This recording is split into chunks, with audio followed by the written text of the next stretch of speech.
Why would they drop out of therapy? Should I explain it, or will you listen to me? Maybe you think I don't know the truth. Maybe you think I was insane since my youth. But that might be my asset when I tell you the tale of why the therapy's often so stale. I see the news cases are true. This is what the crazy people will do the minute they drop out of the treatment they receive, because they get a therapist they just can't believe. You have an intake meeting when you first walk in. They wanna know about your every sin. Did you ever get assaulted? How did it make you feel? Did you ever take drugs so it wouldn't feel real? Did anybody abuse you? What did you do? Do you wanna call them and ask them to tell the story true? And first impressions last forever.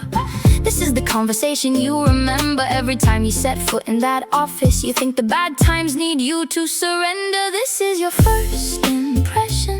This is what they need. They need the morbid details of things that tried to take you away from everything you need. So here is your first impression, and this will set the stage. Yesterday you had a job, you had a boyfriend and a car. You had your own phone and you were reaching for a star. But tomorrow you have nothing, because now you have to come once a week to see the people who wanna see you only as scum. So now the therapist has the outline of which questions to ask, the most horrible things that ever existed in your past. You could have just spent 15 years building a career, but that's not what she wants to hear. She is not focused on the recovery. This is the truth you need to hear from me. People say they don't do it that way anymore, but they do if they were educated before 2004.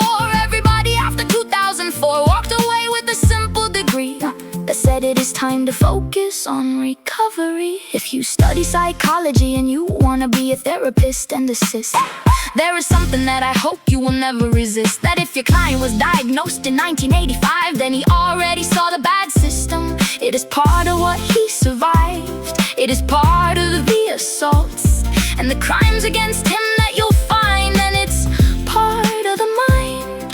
It's part of what's left behind. So if you were to ask him about his PTSD and he tells you he got this from therapy, do not shake your head, do not say it can't be true. Saying it can't be true is like saying it's lies. He learns you don't believe him, and don't be surprised if you're not believing him and you're paid to hear, then you're gonna lose your client within the next year. So oftentimes the truth is so difficult to know. People are afraid of the truth that will show, but it isn't the client who is afraid of what's true. It's actually the therapist, it's actually you. He already lives with the truth every day. He wakes up, he washes his face, he cooks his eggs, he says what he has to say, he does what he has to do to get through each moment. And here you are the one who can't accept the things that he is showing.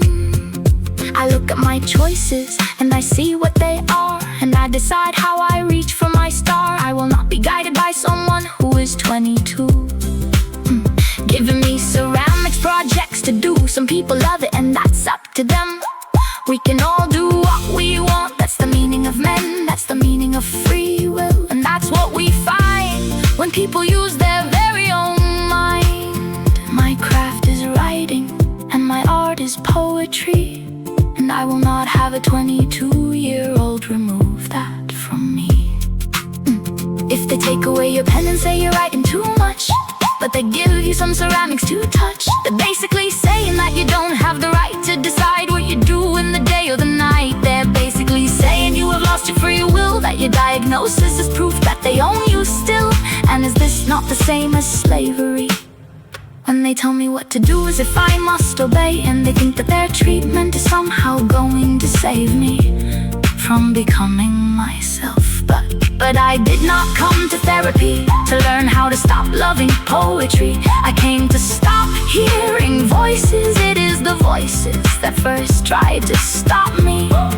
The voices will prevent me from writing what I know, because they are a big huge distraction in a big huge colorful show.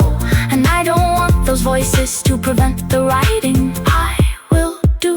This is a God-given talent that I will share with all of you. But if the voices are doing the same that the therapy is trying to do, then I wouldn't believe them, and neither would you. So look at the news, look at the cases, look at the lost and look at the faces. Why did they drop out of their therapy? try to tell you, but you wouldn't believe me.